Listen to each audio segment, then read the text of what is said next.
अष्टावक्र गीता के व्याख्या में आप सभी का स्वागत है।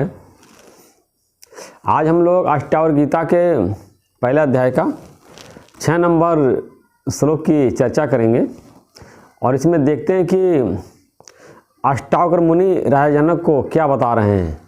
ये बहुत ही महत्वपूर्ण श्लोक है, आप लोग इसको ध्यान से सुनेंगे। हे व्यापक, धर्म और अधर्म, सुख और दुखादि ये सब मन के धर्म हैं, ये तेरे लिए नहीं है।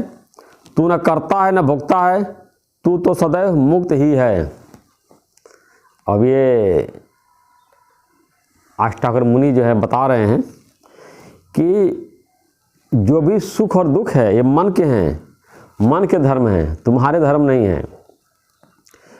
जैसे किसी के जीवन में सुख आता है और बहुत प्रसन्न हो जाता है और किसी के जीवन में दुख आता है तो बहुत दुखी हो जाता है। तो बताया ये मन के धर्म है। अब जैसे व्यक्ति को कोई अनुकूल परिस्थितियाँ आती हैं तो बोलता है मैं बहुत प्रसन्न हूँ, मैं बहुत खुश हूँ, और विपरीत परिस्थितियाँ आती हैं तो दुखी हो जाता, तनाव हो जाता है, तो कहता मैं बहुत तनावग्रस्त हूँ। तो मन को मैं मान लेता है, यानी कि उसने इतना उसका मन से तादात्म्य हो गया है कि मन को ही मैं मान लिया है। जबकि अष्टावक्र मुनि यहाँ बता रहे हैं कि सुख और दुख ये मन के धर्म है, तुम्हारे धर्म नहीं है। हमने मान लिया है कि मन मैं हूँ, तो मन के सुखी होने से सुखी हो गया हूँ, मन के दुखी होने से दुखी हो गया हूँ। लेकिन ये सुख और दुख जो है ये आत्मा के धर्म नहीं है, मन के धर्म है।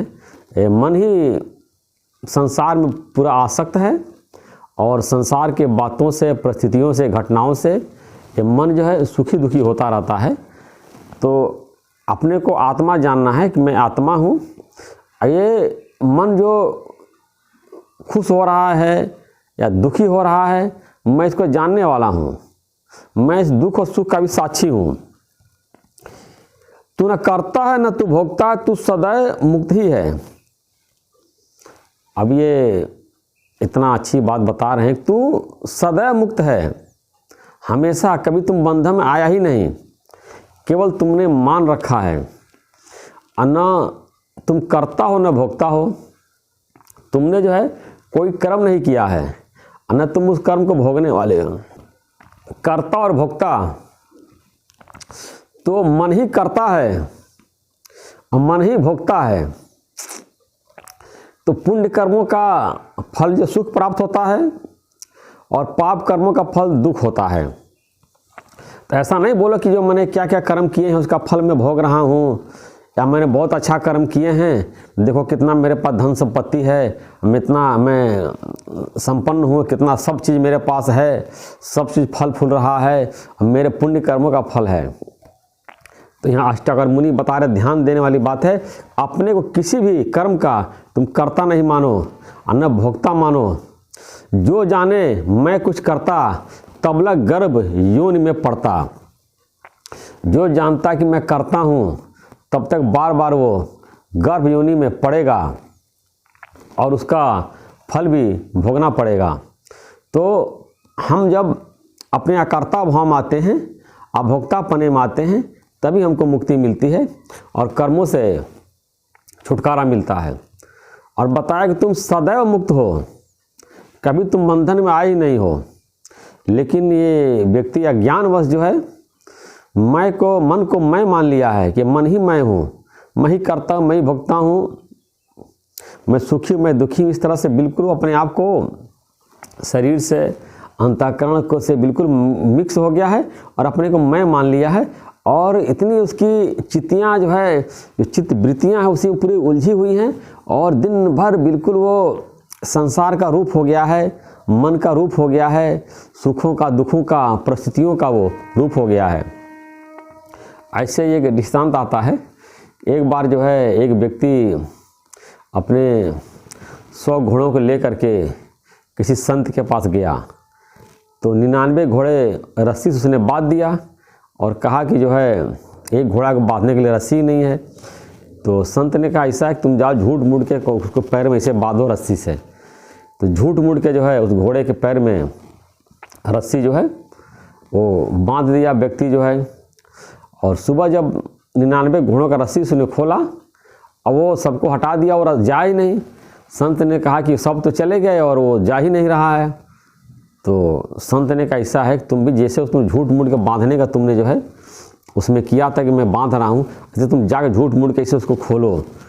तो वो व्यक्ति जाकर झूठ मूठ करके जो है उसका जो है उसने वो पैर में जो रस्सी बांधे थे वो धीरे से खोला, तो घोड़ा जो है वहाँ से चल दिया। तो उसने मान लिया घोड़े ने कि मैं बंधा हुआ हूँ, और जब झूठ मूठ के खोला तो निकल गया। तो ऐसे ही, लेकिन उस समय भी जब वो मान रहा था कि मैं बंधा हूँ, वो बंधा नहीं था, वो चाहे तो जा सकता था लेकिन गया नहीं, और सारे घोड़े चले गए तब भी नहीं गया, मान रहा है कि मैं बंधा हूँ। ऐसे ही हर व्यक्ति ने, जितने भी संसार के प्राणी हैं, सब आपको मान लिए हैं कि मैं बंधा हुआ हूँ। यहाँ बता रहे हैं तू सदैव मुक्त है, ऑलवेज मुक्त है। ऐसा नहीं कि तुम कभी बंधन में आए हो और फिर तुमको मुक्त होना है, या कोई बंधा है गुरु उसको जो मुक्त कर रहा, ऐसा नहीं है। कि तुम्हारा आत्मा का जो स्वभाव है वो मुक्त स्वरूप है, वो ऑलवेज मुक्त है। ऐसे बताते हैं कि जैसे किसी का लॉकेट जो है, सोने का लॉकेट पीछे चला जाए और समझे कि मेरा लॉकेट गायब हो गया, कहाँ गया कहाँ गया, तो उसके बाद लॉकेट गायब निकल पीछे हो गया है, तो कोई व्यक्ति उसको जो है मित्र है या सहेली उसको आगे लॉकेट कर देता है, तो समझता है कि मुझको लॉकेट मिल गया। तो ऐसा नहीं है कि उसको लॉकेट मिला, लॉकेट उस पीछे हो गया है, वो भूल गया था। तो इस तरह से जो हमारा स्वरूप है जो है, इसको हमने पीछे कर दिया, भुला दिया है, और संसार की तरफ भाग रहे हैं, दौड़ लगा रहे हैं, और संसारिक पदार्थों को संग्रह करने में लगे हुए हैं। मिल जाता है तो खुश हो जाते हैं, नहीं मिलता है तो दुखी हो जाते हैं। तो यहाँ पर बता रहे हैं कि ये सारे जो चीज़ों, जो सुख और दुख को जो है तुम मन का धर्म मानो। ऐसे बताया गया है, ना कुछ खोया ना कुछ पाया, भ्रम हुआ था भ्रम भुलाया। ना कुछ खोया ना कुछ पाया, केवल भ्रम हो गया था दिमाग में, मस्तिष्क भ्रम हो गया था, उस भ्रम को बुलाया। तो ज्ञान प्राप्त होने के व्यक्ति ना कुछ खोता है ना ही कुछ पाता है कि चलो कोई चीज़ आपको मिल गया, बहुत धनवान हो गया, सेठ हो गया है, सिर्फ एक भ्रम हो गई थी, उस भ्रम को भुलाता है।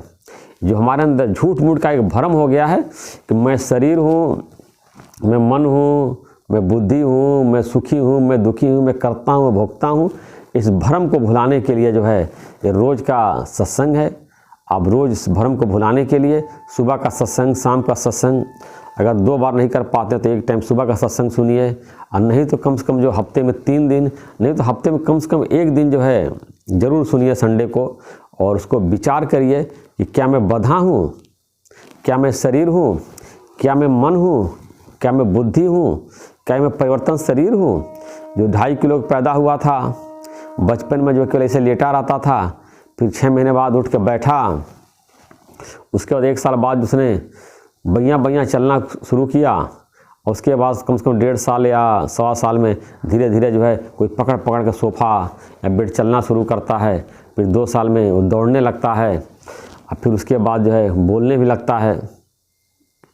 उसके बाद वो बड़ा होता है और फिर स्कूल जाता है, सब चीज़ सीखता है, ABCD सीखता है, और एक समय बहुत ज़्यादा जो है वो विद्वान हो जाता है, और बड़े पदों पे वो बैठ के कार्य करता है। अब फिर एक समय ऐसी आती है कि सब कुछ भूल जाता है, सारा ज्ञान विज्ञान उसका भूल जाता है, बूढ़ा हो जाता है, कुछ याद ही नहीं रहता है, कहा तो मेरी याददाश्त चली गई। और फिर वो वृद्धावस्था में दूसरे का आश्रित हो जाता है। और कई लोग जो है जिनकी जीवन शैली अच्छी नहीं रहती है, तो बुढ़ापे में बीमार भी हो जाते हैं या जल्दी ही मर जाते हैं, और उसके बाद सब कुछ याद नहीं रहता है, आँख की रोशनी चली जाती है, कान से सुनाई देना कम हो जाता है, बाल पूरे सफ़ेद हो जाते हैं, दांत वादी टूट जाता, नकली लगाता है, पूरा ये परिवर्तन जो है शरीर में परिवर्तन होता रहता है। लेकिन वो सबको देख रहा है, अपने माता पिता को देखा है, अपने बच्चे को देख रहा है, अपना देख रहा है, लेकिन फिर भी इस शरीर को ही मैं मान लिया है। अब उसको ये नहीं पता कि पैदा होने से पहले मैं क्या था, मरने के बाद मैं क्या हो जाऊँगा। तो व्यक्ति जो पैदा होने से पहले था, मरने के बाद जो हो जाएगा, तो वर्तमान में वही उसका स्वरूप है। यानी शरीर उत्पन्न होने के पहले हम आत्मा थे, और शरीर नष्ट होने के बाद भी हम आत्मा ही रहेंगे। ऐसा नहीं कि मर जाएंगे। अपने को बोला पैदा हुआ मैं मर जाऊंगा, बिल्कुल ये उसके अंदर भ्रम पड़ा हुआ है। अज्ञान पड़ा हुआ, इसी अज्ञान को मिटाने के लिए रोज का सत्संग है। न तुम पैदा हुए हो न तुम मरोगे। ये वेदांत जो है मृत्यु को मान्यता नहीं देता है, जन्म और मृत्यु की मान्यता नहीं देता है। कहता है कि इसने शरीर धारण किया है और शरीर त्याग देगा, तो नित्य है, सनातन, परमानेंट है। जन्म और मृत्यु तो शरीर का धर्म है, आत्मा का धर्म ही नहीं है। सुख दुख ये सब मन का धर्म है, कर्ता भोक्ता ये सब मन का धर्म है। और तुम्हारा स्वरूप जो है मुक्त स्वरूप है। तुम बेवजह ज्ञान करके अपने आप को तुम बंधा हुआ मान रहे हो, दुखी मान रहे हो।